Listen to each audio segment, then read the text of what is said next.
Hey you guys, it's Moonlander back with another movie review, and today we're going to be looking at a movie from the Soviet Union, 1985, Come and See.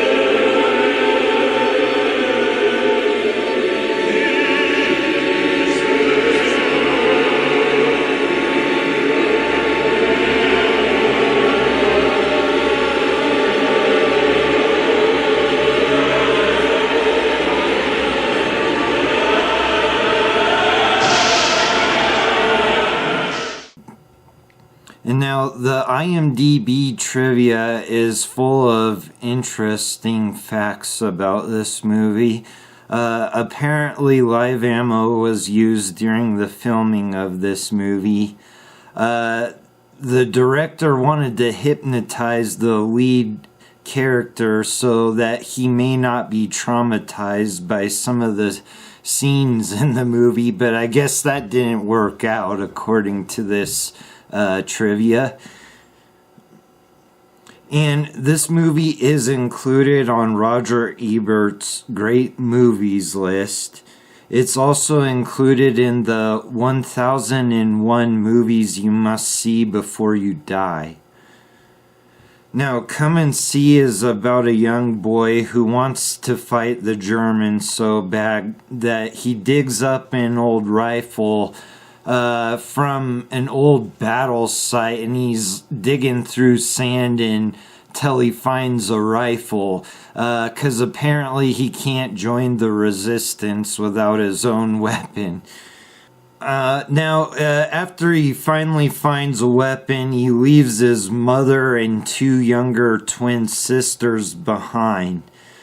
And now he joins the resistance, and it's a bunch of guys and women, and they have this camp in the woods, and when they finally gather up to head out to fight the Germans, the boy is forced to stay behind, and he is distraught by this, and he ends up meeting a young Russian gal there that's left behind too.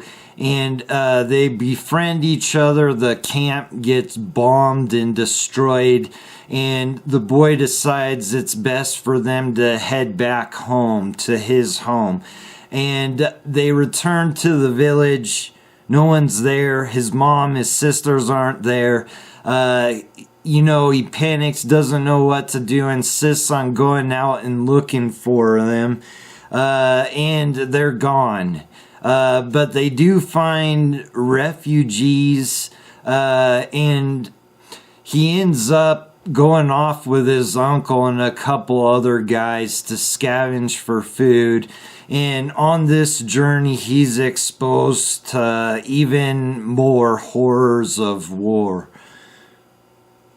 So the things I liked about Come and See is the movie was everything I had hoped it would be. It was completely devastating and an unforgettable experience. There are so many elements that are done right with this movie. The filming throughout the movie is done in a way that makes you feel almost like you're there, even though you're safe at home watching a DVD.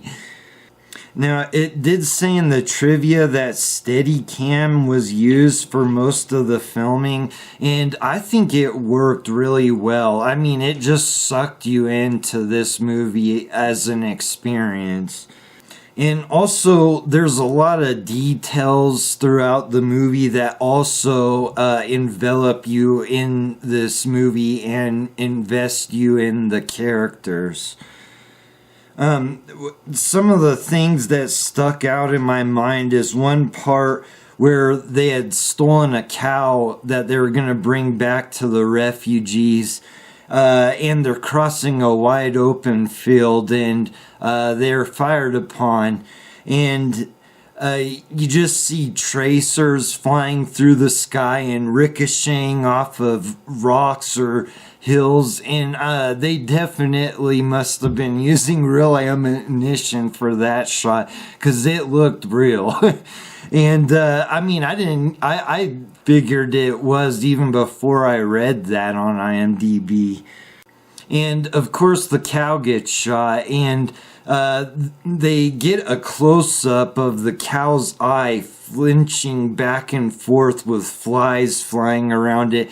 And I mean, it's really disturbing. And I mean, I just those little things just make it all the more awful. And then there's a part where the main character's in a village that's occupied by the Nazis, and everything's just going bad in this village. And the boy looks up and sees like a German woman sitting in a truck, like eating a lobster. And I just thought that was great. And also, like, the Nazi commander has this strange pet he's like carrying with him, and it says it's a red slender loris, and I mean, it's creepy just to look at as well. And I mean, all the stuff they included of what these Nazis did in the villages, you know, just added to this awful of an experience, and just really makes you sad to see this stuff happening. And I mean, it's just full of these awful little things that all add up, adding to this weight you're feeling as you're watching this movie. And also, I would have to say that I noticed they seem to progressively make this main character, this young boy, look worse and worse as the movie goes on. It's like they added to his makeup, and I mean, by the end, he looks like he's aged and he's completely haggard. And finally, I will say that the music in Come and See really adds to the experience. As if all this awful stuff being filmed and the way it being filmed brings you in, the music adds to everything in this. They really did a good job with the music on this movie. It's definitely one of the best parts, I think.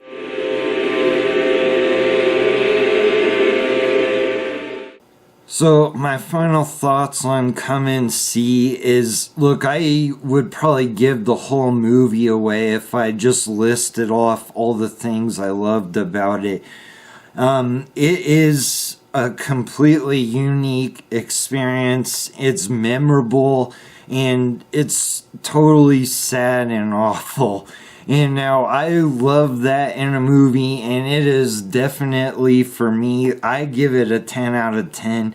But I in no way am gonna tell you guys that this movie's for everyone. Some people, I just don't imagine would sit through it. But me personally, I loved it. And I highly recommend it. Alright, you guys, thanks for watching, and I'll see you on the next one.